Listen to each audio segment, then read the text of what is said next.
예. 그래서 이제 우리가 문제는 앞에서 네비어-스톡스 식을 란스라고 해서 그 시간 평균에 대한 네비어-스톡스 식을 구하긴 했죠. 구했잖아요. 그러면 이제 네비어-스톡스 식을 자체를 물론 해를 구하는 건 안 되지만 우리가 수치 해석 관점에서는 평균 속도장을 가지고 어떻게 이리저리 해볼 수는 있겠다는 생각은 드는 거예요. 다만 문제는 뭐냐면은 얘는 어떻게 구할 거냐라는 문제가 나오거든요. 뭐 물론 실험이면 계측하면 나오긴 하는데 그거 말고 우리가 난류 자체를 해석하는 입장에서는 얘를 어떻게 구해야 되냐라고 있는데 이제 저도 따라서 쓰다가 너무 식이 길어갖고 포기를 했는데 책에서 그럼 얘에 대한 메터리얼 데리버티브 얘에 대한 수송 방정식을 세웠거든요. 책에 보시면은 책을 안 샀나? 하여튼 중요한 얘기는 아니에요. 수송 방정식을 구해보면은 얘를 잘 풀면 또 뭐가 나오냐면은 수송 방정식이니까 물질 도함수를 구했다는 얘기겠죠.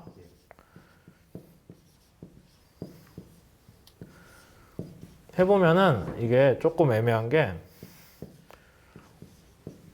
하나가 더 나와요, 항이.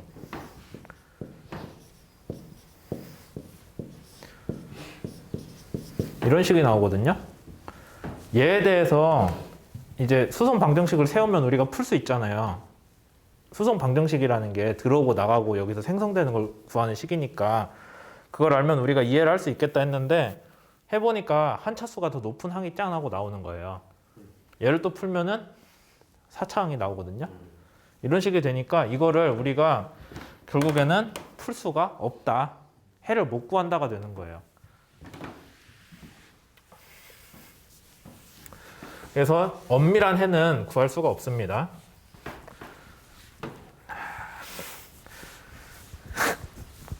엄밀한 해는 구할 수가 없기 때문에 여기서 클로저 프로블럼이라는 건 뭐냐면은 얘에 대한 해를 구하고 싶은데 어떻게든 해가지고 이걸 종결을 하자. 좀 끝마치자라는 게 클로저라고 보시면 돼요. 어떤 식으로든. 이거에 대한 답을 우리는 구하고 싶은데 속도장에서 얘가 어떻게 되는지를 구하고 싶은데 거기에 대한 해를 직접 구하려고 하니까 도저히 안 나오는 거예요. 그러니까 뭔가 좀 간소화를 하고 뭔가 가정을 해가지고 풀 수만 있게 우리가 이해할 수만 있게 하면 참 좋겠다 라고 생각을 하는 게 클로저 프로블럼이고 결국에는 이제 여러분들이 난류 관련해서 난류의 성질을 이해하는 거 말고 난류를 해석하는 데 쓰잖아요. 만약에 수치 해석이든 뭐 어떤 식으로 유체 해석을 할 때 쓰면은 결국에 문제는 이거밖에 안 나와요. 여러분들이 어떤 식으로 레이놀즈 스트레스 항을 그럴싸한 모델을 세워서 얘를 이제 우리가 설명을 할 수 있겠냐라는 게 되는 거죠. 거기에 대한 대표적인 거를 오늘 하나 다룰 거예요.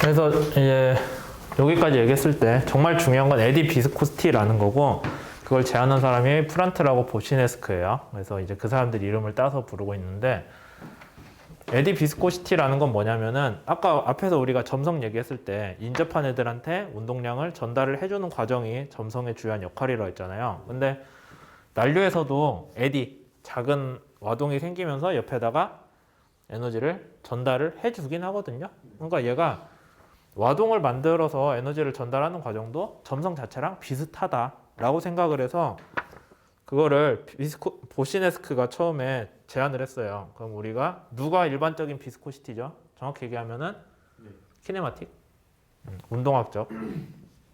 거기에 T를 달아서 난류에서 옆으로 마치 점성처럼 에너지를 전달해주는 계수가 있다면 이라고 이 사람이 들고 왔어요. 그래서 이 사람이 이거를 제안을 했고 에디 비스코시티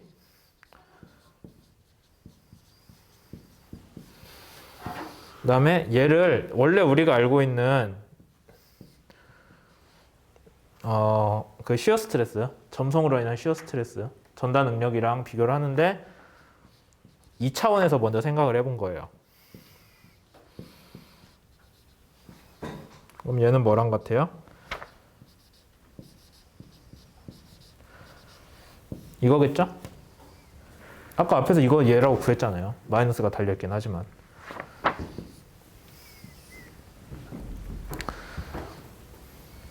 이거가 그러면은 뭐랑 같냐면은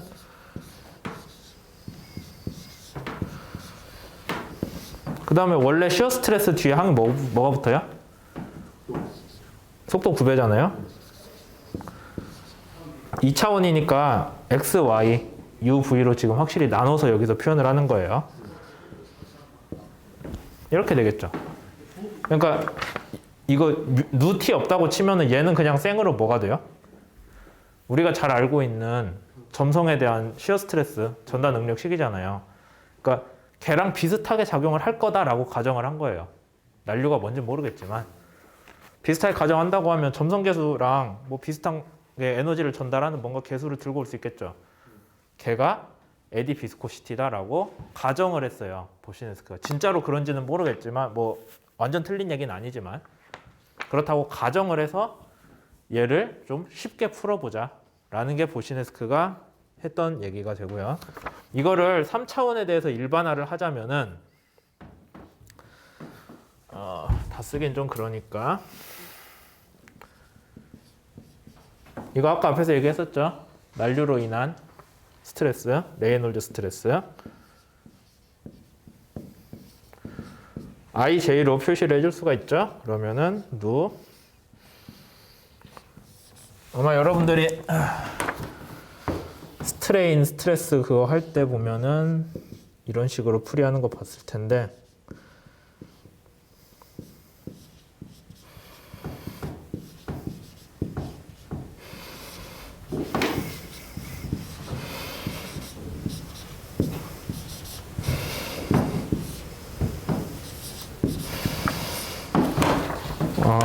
이거는 2차원에서 했던 식이고요. 2차원에서는 얘만 남아요. 스트레인 관련한 게.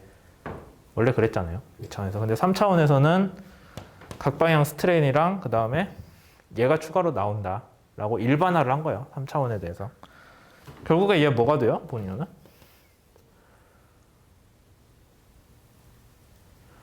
이 항이 뭐냐면은 보세요.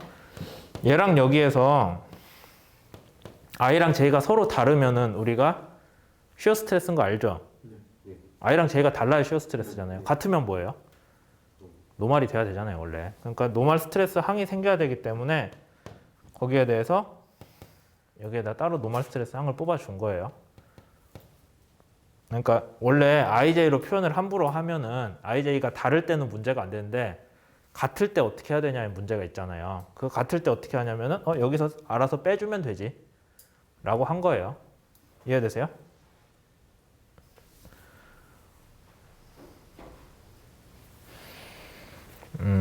더 설명할 방법이 없는데 뒤에서 조금 더 가다 보면 뭐 이해가 될 수 있으니까 넘어가도록 할게요.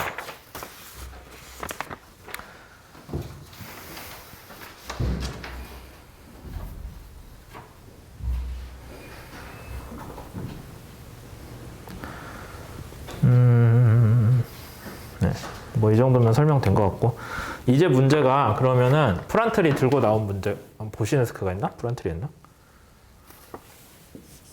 에디 비스코시티에 대해서 설명을 하자고 하면은요. 에디 비스코시티. 우선 비스코시티 자체에 대해서 생각을 해봐야 될 필요가 있어요. 뭐 걔랑 성질이 같다고 해서 에디를 들고 왔으니까. 그러면은 그냥 비스코시티에 대해서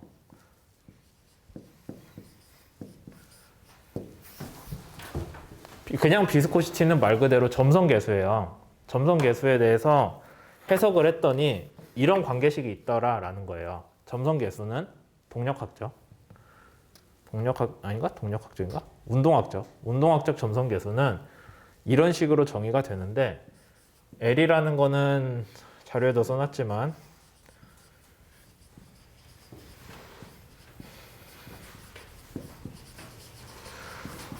점성이라는 게 인접한 분자들 간의 문제잖아요. 그러니까 그 분자들끼리 분자 스케일에서 뭔가 서로 관계들이 있는데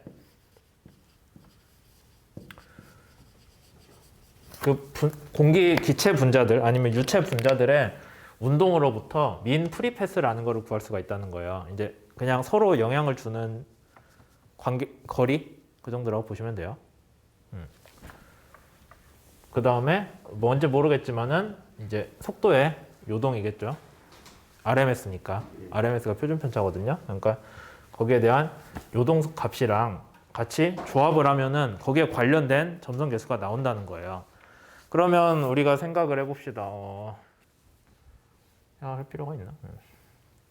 점성 계수가 크면은 옆에다 에너지를 많이 전달을 해주겠죠. 네. 그러고 있잖아요. 그러면 그러니까 점성 계수가 크려면은 점성으로 인해서 이 옆에 기체들이 운동이 활발하면은 옆에다가 에너지를 많이 주겠죠. 네.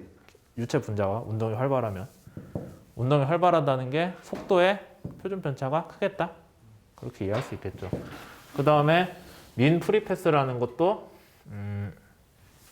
이제 어떤 거리 스케일에 대해서 얘가 클수록 에너지를 많이 전달할 수 있다라는 건데 저도 사실 이 부분은 별로 와닿지가 않기 때문에 얘에 대해 설명할 때 좀 더 구체적으로 얘기를 할게요. 그거는 저도 원래 이거 다루던 사람이 아니라서 어쨌든 얘를 알고 여러분들이 그럼 눈은 알고 그 다음에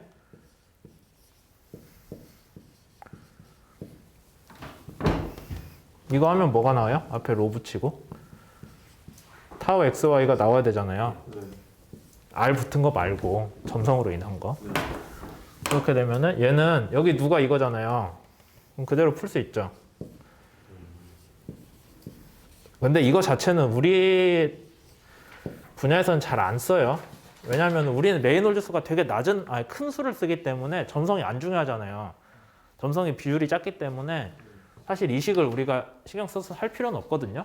저도 사실 그것 때문에 이거 잘 신경 안 쓰고 살았어요. 모르는데 근데 요 성질을 여기에다가 심어보자라는 게 보시네스크가 들고 온 내용이에요. 그러니까 이제 우리가 얘기를 하게 되는 거죠. 이런 구분이 되게 중요한 내용이니 빨간색으로 써봅시다. 그럼 보시네스크가 생각을 하기에 에디 비스코시티도 앞에서 진짜 비스코시티랑 같이 뭔가 길이랑 뭔가 속도의 곱으로 나타낼 수 있겠다라고 생각을 한 거예요. 위에랑 차원은 똑같아야 될 거 아니에요. 그러니까 여기도 이렇게 하면 되겠구나 라고 생각을 했는데 그때 들고 온 게 LM이라고 해서 믹싱 랭스라고 있거든요.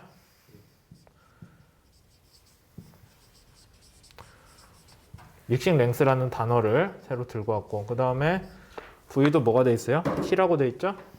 얘는 뭐냐면 아까 앞에서 속도의 RMS였다고 했잖아요. 그러니까 여기도 속도 요동의 절대값이면은 요동의 크기가 RMS잖아요. 애초에 우리가 알고 있기로 RMS가 표준 편차예요. 표준 편차니까 요동의 크기 맞잖아요. 그러니까 얘도 뭐 이런 식으로 구하면 되겠네.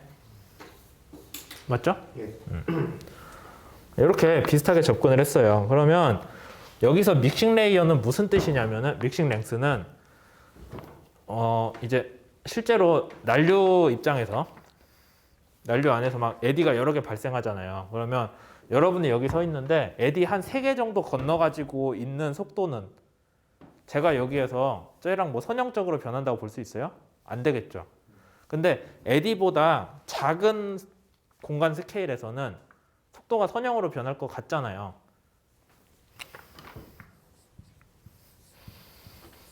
에디가 한 3개 정도 있으면 여러분들이 여기 있을 때 여기까지 속도 변화 얘 속도 변화가 뭐 선형적이에요? 여기서 봤을 때? 상관도 없잖아요. 모르잖아. 근데 여기에서 얘는 뭔가 좀 영향이 있을 것 같죠? 우리가 앞에서 얘기했던 거리 스케일이 작아지면 뭐가 지배적이 돼요? 점성이 지배적이 되잖아. 그러니까 결국에는 얘도 어느 정도는 점성의 영향을 받거나 해서 속도가 선형적으로 변하는 거리 스케일을 믹싱 랭스라고 부르기로 한 거예요. 걔보다 크면은 몰라요. 이제 그냥 지 맘대로 변하는 거고 관심 없어요. 근데 어느 정도 우리가 난류 연구에서 다룰 수 있는 최소 스케일이라고 보면 되죠. 앞에서 그 코모골로브 하면서 막 뭐였지? V랑 에타가 어쩌고저쩌고 한 거 있잖아요. 걔랑 비슷한 컨셉이라고 보시면 돼요. 그렇게 됐을 때 그러면은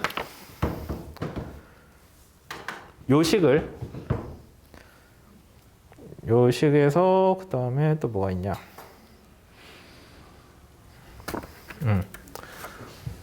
그럼 제가 설명한 거를 바탕으로 얘기를 하자면은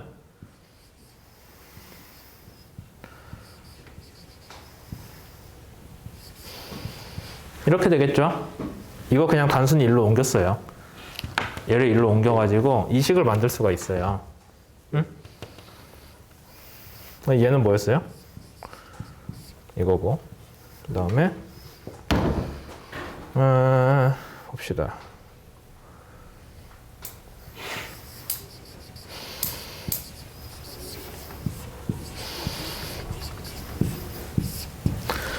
이렇게 식을 정리할 수 있거든요.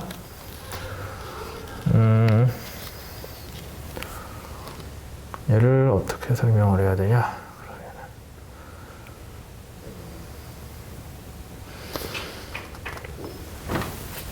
얘를 이렇게 하면 안 되겠다.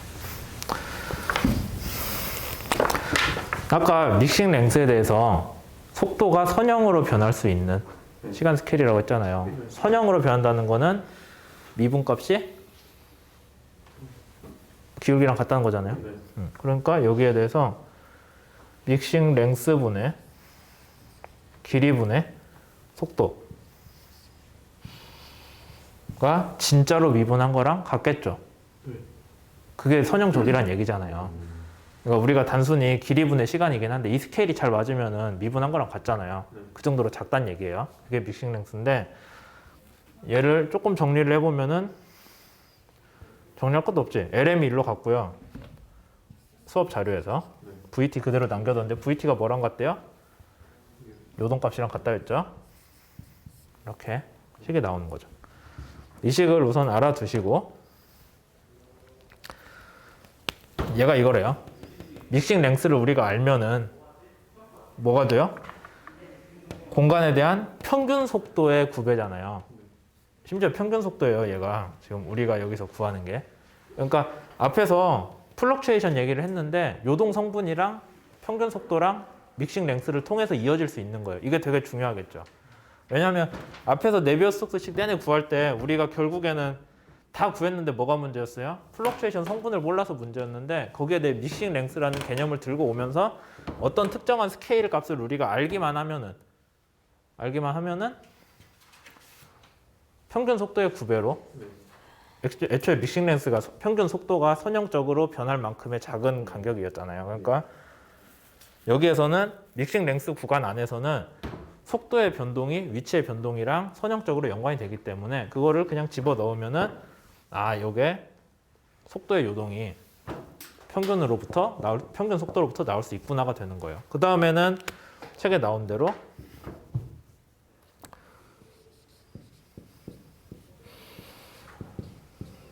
이렇게 같이 줄을 그어야겠죠? 그럼 이제 얘를 원래 여기 레이놀드 스트레스를 구성하고 있는 얘를 요거에 대해서 풀 수가 있는 거예요. 근데 다만 한 가지 여기서 가정을 해야 되는 게 등방성.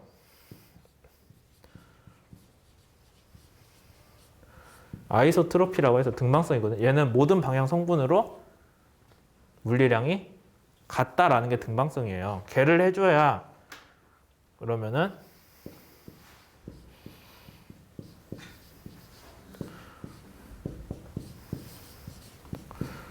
등방성으로 가정을 해준 거예요. 그럼 얘가 이렇게 되니까 이거 뭐가 돼요? IJ가 흔들리든 말든 상관없어요. 둘 다 똑같은 크기로 가니까 얘는 그냥 이게 되겠죠. 그럼 얘는 여기서 본 거랑 비슷하네요. 그렇죠? 비슷하잖아. 그러니까 얘가 이거 통째로 제곱한 게 되는 거겠죠. 그럼 뭐가 되냐?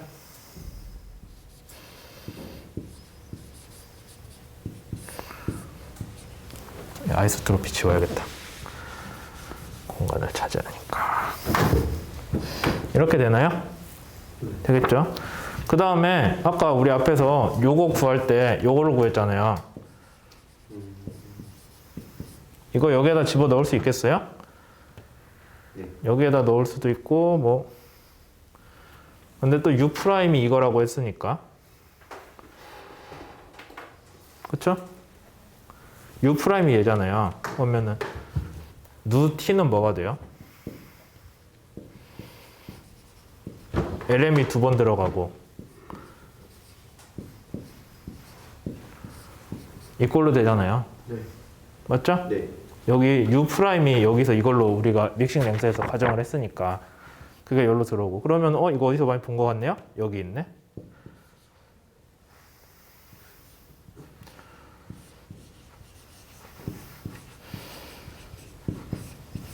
이렇게 되겠죠? 제곱 아니지? 네.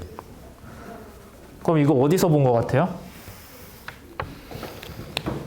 그냥 점성으로 인한 시어 스트레스 식이랑 똑같잖아요. 네. 그렇게 되죠? 그러니까 결국에는 프란틀 믹싱 랭스라는 게 어떻게 된 거냐면은 우리는 얘를 구하고 싶어요. 얘를 구하는 게 목표가 됐는데 여기에 대해서 가정을 한 게 뭐 다른 거는 다 포기하더라도 프란틀이랑 보시네스크가 들고 온 게 얘는 레이놀즈 스트레스는 점성이랑 비슷하게 갈 거다. 그러면은 점성이랑 비슷하다면은 에디 비스코시티라고 해서 이제 와동으로 인해서 주위에다가 에너지를 전달해주는 뭔가의 과정이 있을 것 같은데 거기 생각을 한 거예요. 근데 점성 계수를 보니까 점성 계수는 뭔지 모르겠지만 길이랑 속도의 곱으로 나타나요. 스케일이. 그럼 우리도 똑같이 해보자. 이 누 t에 대해서 길이랑 속도의 곱으로 할 건데 길이는 뭐다?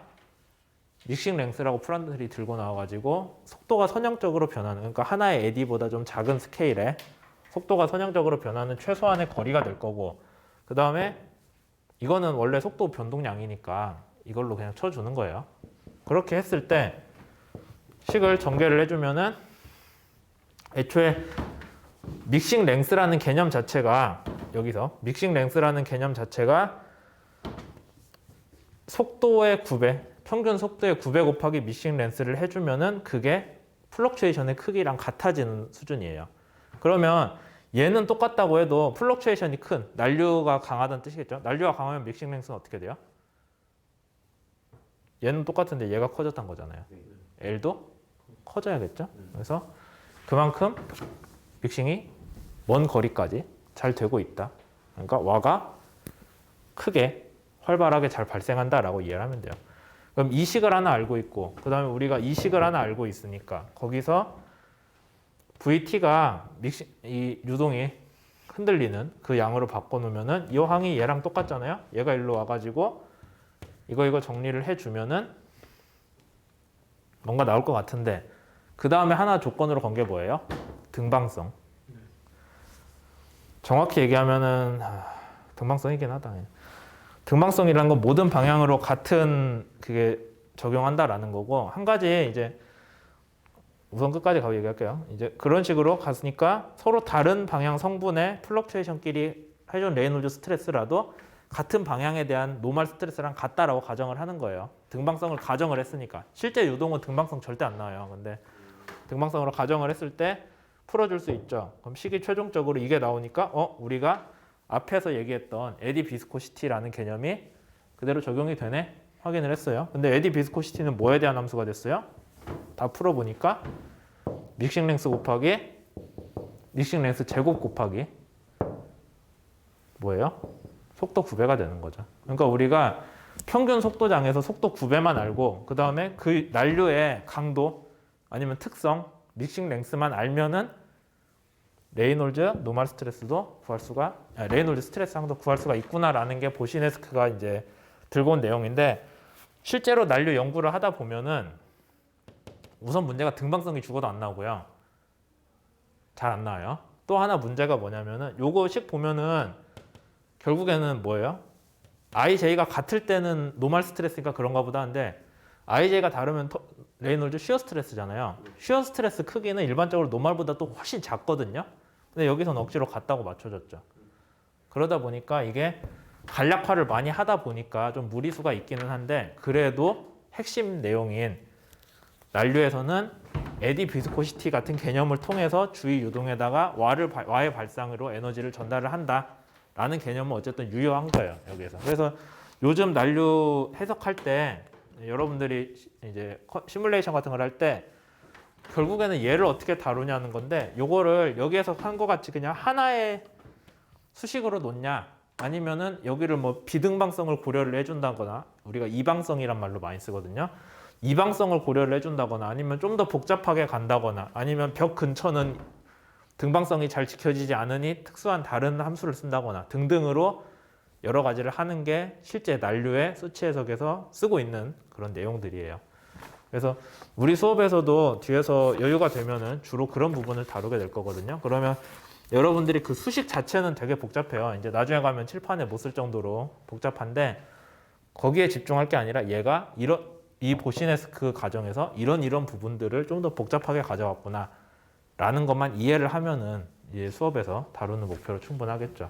그럼 여러분들이 나중에 기말 보고서를 내실 때도 나는 이런 문제를 다뤄야 되니 이 문제의 특성은 이거니까 레이놀드 노멀 스트레스를 시어 스트레스를 계산하는 어떤 모델을 들고 오면 잘 맞겠구나라는 걸 여러분들이 선택하는 게 실제 수업에서 목표가 됩니다. 나중에 뭐 이제 그 부분은 수업 끝날 때까지 계속 나갈 거니까 오늘 얘기한 게 이해가 안 되더라도 끝까지 따라오면 되겠죠. 여기까지 할게요.